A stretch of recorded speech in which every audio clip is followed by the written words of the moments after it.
nous devons revisiter notre histoire intellectuelle et spirituelle. Quand je dis nous autres musulmans et surtout nos jeunes, nos enfants, les jeunes musulmans aujourd'hui doivent revisiter cette histoire et comprendre, par exemple, la force de ce symbole qui était la création de cette institution, la Bayt al-Hikma, institution dédiée, encore une fois, à la traduction des savoirs qui s'étaient développés en Grèce, mais aussi en Inde, en Perse, dans la langue arabe et pour le bénéfice du monde musulman.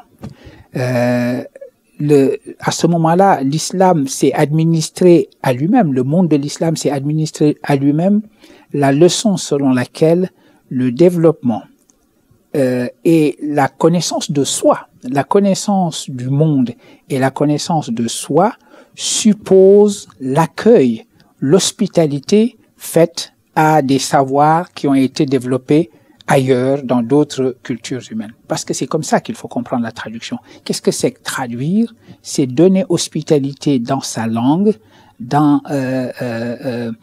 ses propres schèmes de pensée, à quelque chose qui a été créé et développé et produit dans une langue différente, dans une culture différente.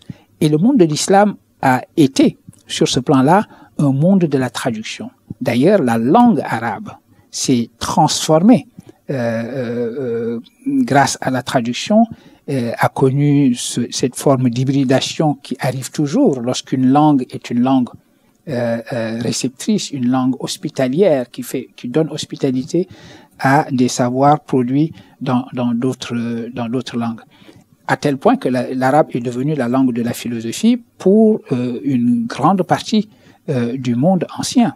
Il faut se rappeler que ce n'était pas seulement la langue de la réflexion et de la production intellectuelle pour les musulmans, mais également pour les philosophes juifs.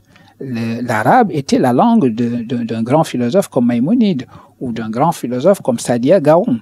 Ils écrivaient tout naturellement en arabe parce que l'arabe était la langue de la science philosophique, de l'activité philosophique et théologique. Et donc, voilà ce qu'était cet islam assuré de lui-même, assuré de sa propre identité et également ouvert au monde qui l'entourait. C'est cet esprit-là qu'il nous faut aujourd'hui recapturer. Quand je dis il faut que l'islam renoue avec son propre principe de mouvement, déploie sa propre modernité, fasse la paix avec les temps qui changent au lieu d'être dans la crispation, c'est par rapport à des moments comme cela.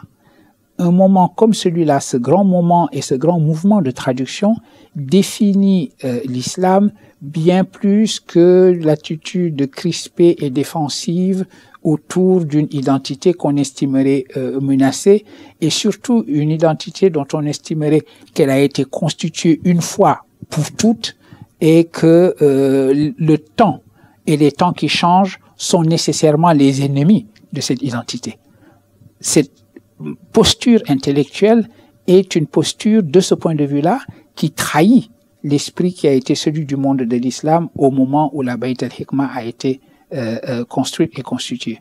Parce que la constitution de ce lieu dédié à la traduction avait aussi pour signification philosophique de dire le temps n'est pas l'ennemi de notre identité, au contraire, le temps est le principe de déploiement de cette identité, de constitution continue, de création continue de cette identité.